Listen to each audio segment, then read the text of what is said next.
చేసిన నాయకుడు, తెలంగాణ అనే రాష్ట్రాన్ని పుట్టించిన నాయకుడు, శూన్యంలోంచి సునామీ పుట్టించిన నాయకుడు కేసీఆర్. అట్లాంటి కేసీఆర్ను పట్టుకొని నోటికొచ్చిన మాటలు మాట్లాడుతుంటే మీకెంత బాధ ఉందో నాకు కూడా అంతే బాధ ఉంది.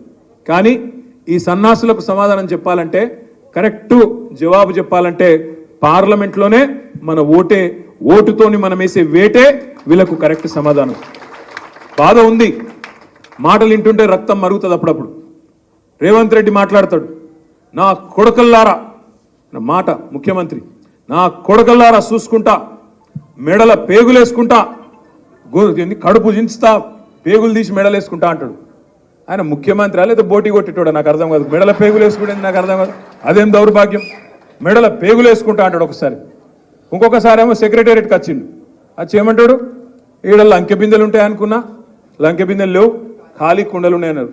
అయ్యా రేవంత్ రెడ్డి గారు, అక్కడ ఖాళీ కుండలేవు కానీ హైదరాబాద్ నిండా ఖాళీ కుండలే ఉన్నాయి, నీళ్లు చక్కగా వస్తలేవు, దాని సంగతి ఏందో చూడు.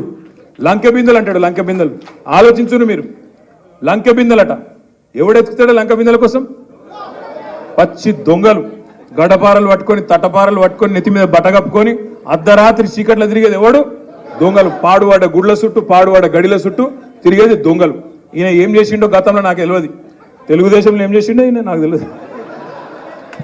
మా మల్లన్నకే బాగా దోస్తాను, నాకు తెలియదు పెద్ద. నేను ఎందుకంటున్నా అంటే, నువ్వే చెప్పినావు మరి, నేను చెప్పాలి, పాత దోస్తాను. నేను ఎందుకంటున్నా అంటే ఇదివరకు ఏం చేస్తున్నానో తెలియదు కానీ అన్ని గిసొంటి మాటలే ఉన్నాయి. ఇంకో మాట అంటాడు మొన్న,